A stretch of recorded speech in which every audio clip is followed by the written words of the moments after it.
Muy bien, seguimos con la clase de dirección de fotografía cinematográfica. En esta segunda sesión haremos un breve repaso sobre temas de temperatura de color y profundidad de campo.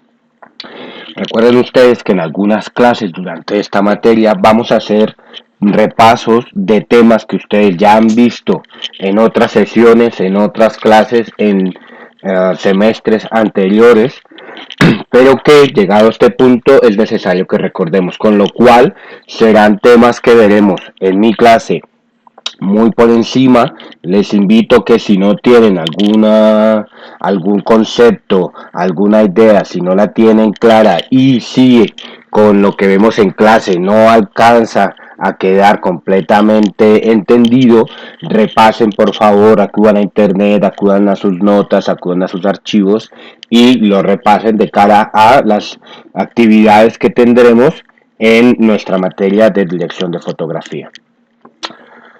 Vamos a empezar con el tema de profundidad de campo para hablar de temas de composición de imagen. Aquí recordemos que la profundidad de campo nos habla sobre qué tan nítida o bien enfocada está una imagen. Está nuestro objeto, nuestro sujeto, dependiendo de lo que queramos hacer. Hay que tener dos cosas, y es que cuando hablamos de profundidad de campo hablamos de mayor o menor profundidad de campo, teniendo en cuenta una serie de variables. Por ejemplo, cuando hablamos de mayor profundidad de campo nos estamos refiriendo, o digamos, es una idea de tener todo dentro del cuadro en foco. Eso sería una mayor profundidad de campo, una profundidad de campo amplia. Por contra, cuando decimos menor profundidad de campo es cuando tenemos dentro de la imagen alguna parte desenfocada, tanto delante del objeto como detrás del sujeto. Y las variables que intervienen dentro de la profundidad de campo son tres. Como vemos acá, vamos a subir esto un poquito, muy bien. Diafragma, distancia focal y la distancia real. Funcionan, es decir, son variables que pueden condicionar la profundidad de campo para tenerla mayor o para minimizarla, utilizando las tres en sintonía, aunque muchas veces pasa que nosotros solamente podamos manipular una en la cámara. Por ejemplo, la distancia focal ya no la da el tipo de objetivo, el tipo de óptica, qué tan zoom estamos aplicando en la óptica. Pero podríamos manipular el diafragma para dar mayor o menor apertura, o decirle a nuestro objeto, a nuestro sujeto, al actor por ejemplo, y ver que se haga un poco más cerca de nosotros. Muy bien. Diafragma, ya saben ustedes, es la apertura en la óptica que deja entrar mayor o menor luz a la cámara. Y a mayor apertura tenemos menor profundidad de campo. A menor apertura tenemos mayor profundidad de campo. Hay que tenerlo esto muy en cuenta y no liarnos. Pero supongo que a estas alturas de su carrera pues ya está bastante claro. Así que no nos detendremos aquí mucho. Por otro lado está la distancia focal dada por el tipo de óptica que estemos usando, que tengamos en cámara, o el valor de zoom que hayamos aplicado en las cámaras de vídeo. Mayor distancia, distancia focal, menor profundidad de campo, y a menor distancia, es decir, cuando tenemos un objetivo más tele, mayor profundidad de campo. Menor distancia, perdón, aquí está mal, vamos a corregirlo, no es tele, sino es angular. Ahí está, muy bien. A mayor distancia, menor profundidad de campo. A menor distancia, es decir, cuando tenemos objetivos más angulares o el zoom más abierto, mayor profundidad de campo. Y por último está la distancia real, la distancia entre el sujeto y la cámara. Cuanto menor es la distancia al sujeto que se enfoca, menor es la profundidad de campo, y viceversa. Cuanto mayor es la distancia entre el sujeto y la cámara, mayor es la profundidad de campo. Tenemos en cuenta aquí una cosa que es el enfoque en macro, ¿no? Con objetivos especiales para ello, que significa que podemos tener objetos muy cerca, menos de 50 centímetros, menor de 50 centímetros, muy cerca a la cámara, al objetivo para enfocar.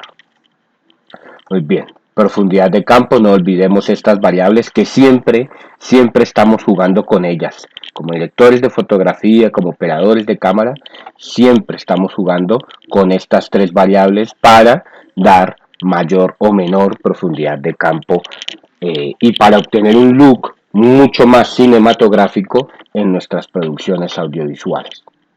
Miremos cómo, por ejemplo, temas de cuando nosotros vemos programas de televisión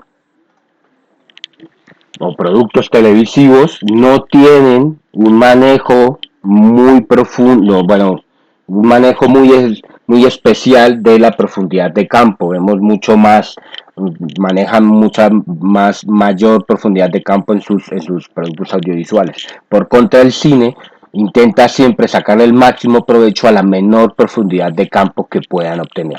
Y eso lo logramos jugando con distancia, diafragma, distancia focal y distancia real. Temperatura del color. Esto ya tiene que ver, lo anterior, profundidad de campo, tiene que ver con las leyes, las normas de la óptica en la fotografía, y la temperatura del color ya tiene que ver con las luces, con la iluminación, ¿no?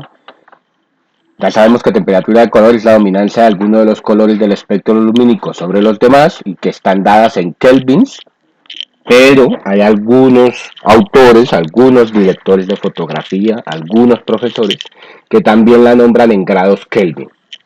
Aquí, dependiendo del gusto de cada quien, utilizará uno u otro.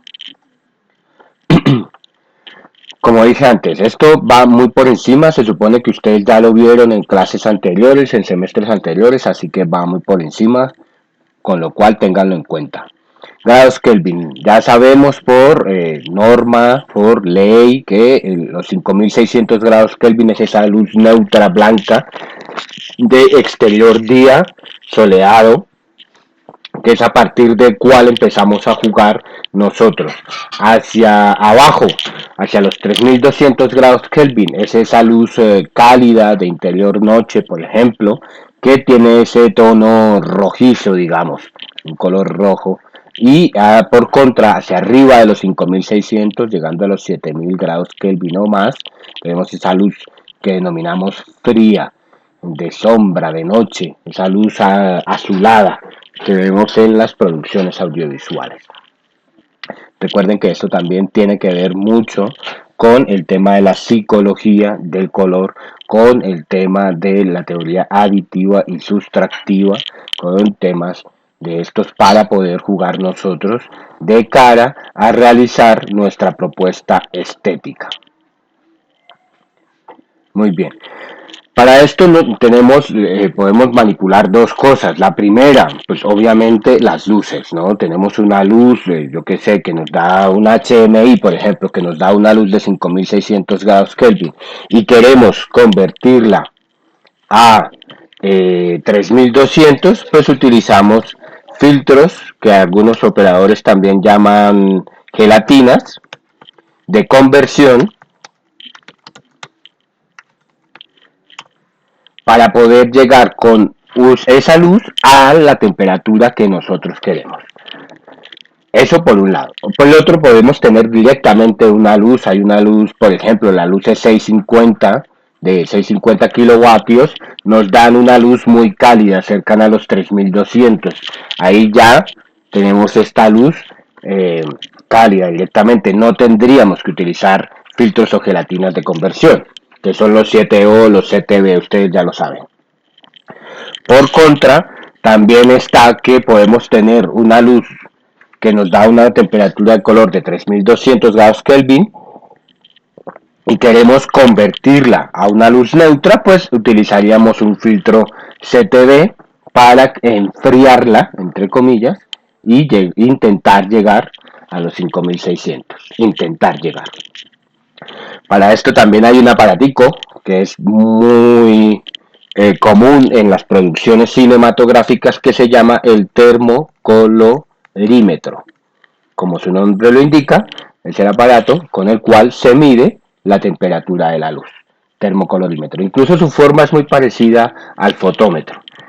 Espero que ustedes ya lo hayan visto por ahí. El termocolorímetro para medir la temperatura del color. Por un lado, para la temperatura de color manipulamos las luces directamente, ¿cierto? Y por el otro, podemos también setear la cámara. Ir al menú y decirle a la cámara qué es lo que queremos. La cámara no actúa como nuestros ojos, nuestro cerebro humano va haciendo balance a blanco, miren aquí, va haciendo balance a blanco automáticamente. Si ustedes son conscientes de la manera en que nosotros como seres humanos vemos, hagan este ejercicio, les invito, vean cómo cambiando de diferentes locaciones, llevando un papel blanco y viéndolo, nosotros siempre lo estamos viendo blanco, no importa la luz que tengamos porque nuestro cerebro lo hace automáticamente. La cámara, aunque también lo puede hacer automáticamente, no es tan inteligente como nosotros y lo mejor, lo recomendable para todo director de fotografía, operador de cámara que se precie de ello, es hacer el balance a blancos personalizado. En cámara encontramos, digamos, está un modo que es el modo automático, que es el que no debemos usar. Está el modo personalizado, que es lo que nosotros queremos. Nosotros le decimos a la cámara cuál es el blanco y ella a partir de ahí se ajusta. Y hay algunos preajustes, custom, presets, que ya trae la cámara para hacer balance de blancos. Veamos. Por ejemplo, tenemos tuxteno, fluorescente o nublado y sus diferentes temperaturas de color. Ahí la cámara también tiene algunos presets que vienen con figuritas en sol, en sombra, que es una casita con rayitos, como una especie de nube para decirnos que es nublado, etcétera. Les invito para que vean el presi con donde aparece mucha más información respecto de y más gráfica respecto de este tipo de cosas. Muy bien, nosotros le decimos a la cámara cuál es el blanco dentro de la escena y ella a partir de ahí se balancea, se ajusta para darnos los tonos, entre comillas, correctos. Aquí es donde entra a jugar un papel muy importante el director de fotografía. El director de fotografía, ¿por qué? Porque es la persona que debe decidir qué es lo correcto o incorrecto, ¿vale? Porque esto que estamos viendo son aspectos técnicos que nos sirven en últimas para realizar nuestra propuesta estética. Y yo siempre les digo a mis compañeros, a mis chicos en clase, que también doy clase presencial, les digo a mis chicos que esta es la ciencia de las aguas tibias, el cine es la ciencia de las aguas tibias. ¿Por qué? Por esto, porque todo depende. No hay nada que sea absolutamente correcto o absolutamente incorrecto. Yo puedo tener balanceada mi cámara a una temperatura de 4000 grados Kelvin y si eso viene bien para mi historia, si eso viene bien para lo que queremos contar, si eso es lo que hemos pactado con mi director de la película, pues estará bien. Por contra, todo depende y todo es posible. Es ahí donde el director de fotografía debe tomar las decisiones artísticas a partir de estos aspectos técnicos. Eso ha sido todo por el día de hoy. Los invito a que por favor repasen estos temas y muchos más. Algunos los veremos durante nuestras clases, otros desafortunadamente no podremos verlos, pero por favor vayan repasando. Nos vemos la próxima.